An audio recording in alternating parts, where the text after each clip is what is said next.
the Sunrise Plaza is back. The concerts in the Plaza are back, and Michael Bublé is here. It is so good to have you here. It's so good to be here, and what a beautiful day for a concert. Well, you've broken the drought, which is fabulous. Oh, that's Australia beautiful. is in the grip of a terrible drought at the moment. That makes me happy. So you've broken it. So thank you. Thank Yes. you. I'll take complete... Now, you've had a bit of a break. Probably doesn't feel like a break to you. You haven't been in Australia for 4 years. Yeah. You've been away. You're back with a new album. It's called Love, the love heart emoji, which we love. Love. Why? And you say it's your most romantic album ever. Do you say that? Well, no, I don't say that. But you know what I think? I think it's the most... listen, you know, I think everybody knows. Obviously, I'm a public person, and we've gone through, you know, difficult things in our life. And those experiences, they give you... obviously, they change your life, and you look at things in a different way, and I think it was impossible for it not to have an impact on the way I see life, everything. And I think that I just really understood, really, you know, clearly that love and relationships and family are... Listen, they have always been my priority, but at the end of the day, I think what I really realized from all of this was that they're the only things that really matter. Everything else matters, but you know, the worries that we have, the insecurities, you know, we really need to pursue love and joy and relationships through the journey of life, as opposed to worrying about numbers or ego or the false self and all these things. And that's kind of... How's your son doing? Great, thank you for asking. Good. So great, but really lovely for us to be able to celebrate every day together, and to be able to move on. And you know, it's hard for me. It's a conflict of interest, because you know, it's his story to tell, not mine. But at the same time, it's impossible for me not to acknowledge it, because it is everything I am. It's the reason why this record's so beautiful. The reason that I even came back to singing, to making music. There were 3 reasons, truthfully. The first reason was that when we were going through it, you could have no clue out there. I mean, obviously, but the support, the love, the compassion that human beings showed us through that time gave us faith in humanity, and it made me ever so badly want to be able to thank you, and to thank you with my music. And that's the only way I know how to show you that kind of love and that gratitude and that grace. Second, I felt the world needed it. Honestly, I felt like...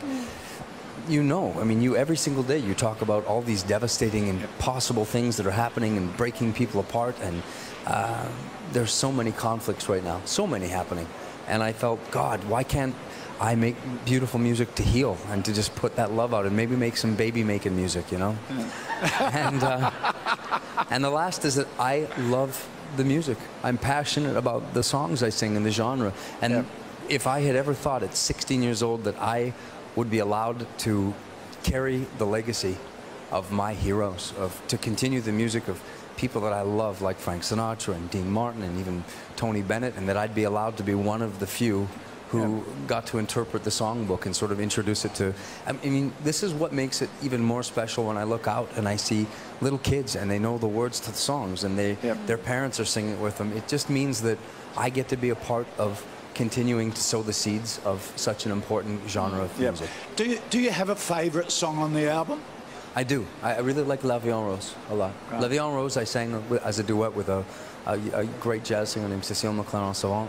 I like the single too. Charlie Puth is a great young artist who he wrote a song on the record that I really like, a nice single, and there's a lot of stuff. I mean, really, I think you can talk all day about it, but no one will ever believe you, because every artist that ever comes on your television show tells you that their latest movie or their latest record is the best one they've ever done. And it's not true. It's just, you know, they just love it more because it's new. But I think the proof will be in the pudding, and I think when people actually hear the record, they'll understand really quickly the honesty that was involved in making it. Now, I don't think there would be a house in Australia that doesn't have a bit of Michael Bublé on at Christmas time, would it not? Yes. Exactly. It's always on in the background.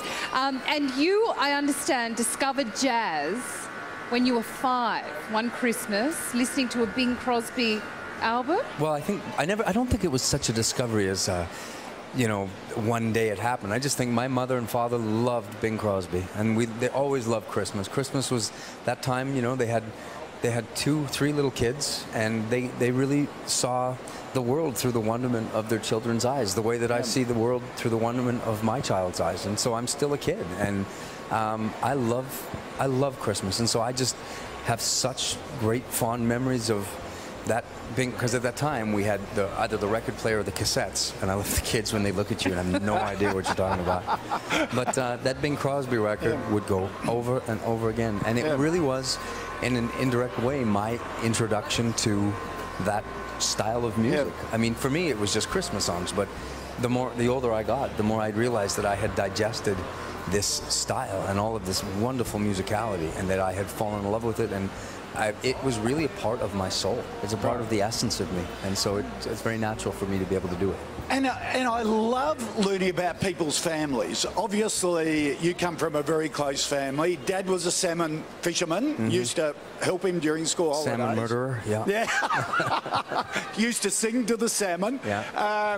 You've got very talented sisters. We used to sing to the salmon. I like that. Yeah. That's how you'd bring them up, wouldn't you, by singing White Christmas? Do you know what we'd actually sing? Have I made that up? We would actually sing, "We had joy, we had fun, we had salmons in our bum, but the pain was too strong because the salmon was too long." I swear to God. Oh, I love it. Thank you. I love it. That'll be my new hit song next year.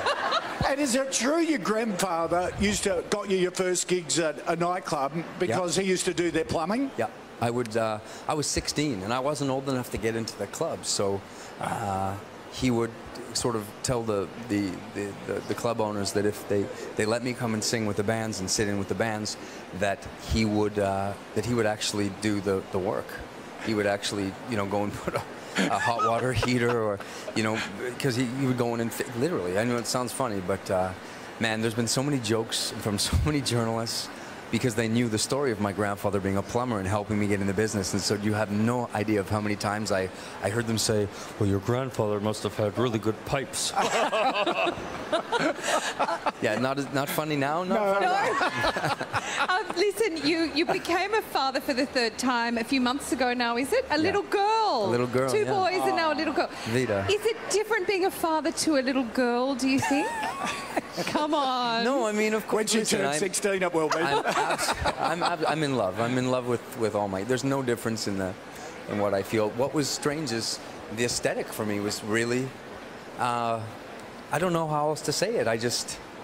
Because there's kids here, I want to be careful how I say it. I just was used to 5 years of 2 boys and changing their diapers and little, and and I'm good with it. I grab them and I clean it all. And at first, my wife was a little bit, because she would say like, "Mike, don't be so rough, And I say, "No, you could just grab them and you could just do what you're doing." And then all of a sudden, I had a girl, and they don't have that piece. And for me, it was so foreign. And I remember the first time we saw, really, the moments, and I say like, "Oh God, she has one of those." and so my comfort level of the cleaning and stuff is getting better, but I still didn't know which was front to back. That's not the answer I was expecting. No. You are so much fun. Am I the only one that feels this way? No, I'm sure there's lots of people out there going, everyone I want to meet your wife. She sounds fantastic. Oh, you like her. Everybody likes her more than they like me. Always when they meet us. Now, Michael Bublé's new album is called Love. It's released on the 16th of November. It's available to pre-order right now. And he's in concert tomorrow night at Allianz Stadium in Sydney. Last concert ever at Allianz. You are watching Sunrise Live with Michael Bublé. We are back with more in a moment. Stay with us.